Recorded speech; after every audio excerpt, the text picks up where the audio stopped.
Madalas ng hapon, siya nag-umpisa ang pagbabago sa buhay ko. Nagkaayaan kaming mga bangkubarkada para mag-inuman sa boarding house ng bago naming kaklase na si Mo. Si Mo ay isang exchange student ng dentistry na galing sa bansang Iran. Si Mo ay isang lalaking nangingibabaw ang kagwapuhan. Napakalakas talaga ng kanyang dating. Asul ang kanyang mga mata. Mapupungay ang mga ito. Kung ikaw ay kanyang titingnan, ay mapapailang ka talaga. Meron siyang matamos na ilong at mapupulan niyang mga labi na wari bang napakasarap kumaliw. Pati puno ang kanyang pangangatawan. Halatang halata na siya ay nagpupunta sa gym. Nagpasya kaming lahat na maglakad na lamang papunta sa boarding house ni Mo along University Belt. Nang dumating kami sa kanyang bahay, ay dali-dali kaming naggayak sa aming mga iinumin sa kanyang salas. Si Mo naman ay pumasok sa kanyang kwarto para magpalit ng kanyang susuotin na pambahay. Pagkairaan ng ilang minuto, ay bumaba na rin siya. Walang t-shirt si Mo. Balbon na balbon ang kanyang dibdib. Nakaputing boxers siya na may butones sa harap. Dapat lunok na lamang ako. Hindi naman ito ininda ng aming mga barkada sa dahilang puro naman kami lalaki sa mga pag-iinuman. Napakasaya ng sesyon, puro tawanan at asaran.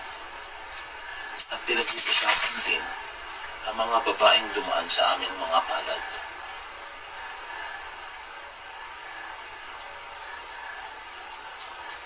Nakabukaka si Mo sa may upuan, habang siya naman ang nagkukwento ng kanyang mga experience sa kanyang buhay. At ako naman ay patingin-tingin lamang upang hindi mahalata. Balbon ang kita ni Mo at maputi, ilang na ilang ako. Ang bilis ng oras, 10:00, naubos na namin ang isang bote ng vodka at kalahating litro ng tequila. Nagpasya ang lahat na huwag nang umuwi at doon na lamang matulog dahil walang ibang tao doon. At nagsiuwian lahat ng kaboard ni Mo dahil iyon ay magpapasko. Ito kaming nagiinuman kung kaya't napuno ang sala para tulugan. Si James at si Marlon natulog sa tag-iisang sofa. Lasing na lasing kami lahat. Si Julius at si Michael nakatulog na sa sahig kahit walang unan o kumot man lang. Si Adrian naman ay hindi huminto sa pagbalik-balik niya sa banyo sa pagsusuka dahil sa kalasingan. At si Mo ay nagpasyang pumunta na sa kanyang silid para matulog. At sabay sabing, "Good night guys." Di ako makatulog sa lakas ng paghihilik ng Marlon. Makalipas ang ilang oras,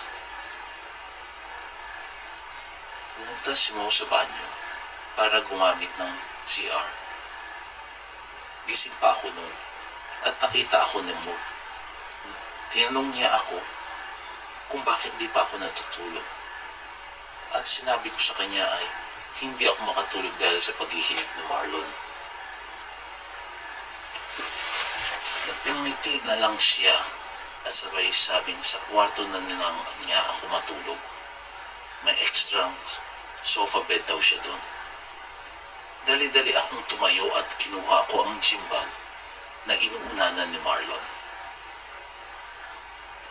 At umakyat na kami ni Mo sa kanyang kwarto. Siya ay nagtaklupong sa kama niya ng kanyang puting kumot. Halatang gifted si Mo. May nakaumbok sa kanyang kumot na parang bundok. Akma ko na sanang papatayin ang ilaw para matulog.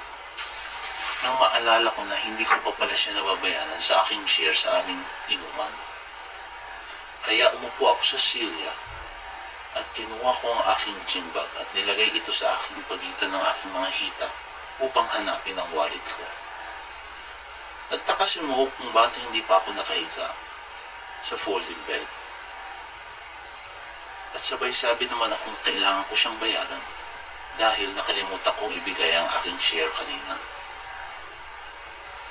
Pagkaraan ng ilang minuto, napansin ni Mo ay hindi ko pa rin mahanap ang aking wallet. Tawa siya ng tawa habang nakatalukbong sa kanyang kama. Tumayo si Mo at sabing tutulungan na niya akong hanapin ang aking wallet dahil ako'y masyadong lasing. Lumapit siya at tiningnan niya sa loob ng aking bag at hinalukay niya ang aking gym bag. Nangilang ako kaunti dahil habang siya ay naghahanap ng aking wallet sa gym bag ay tinitiinan niya ang pagitan ng aking gym bag papunta sa aking mga hita. Paulit-ulit niyang ginawa iyon.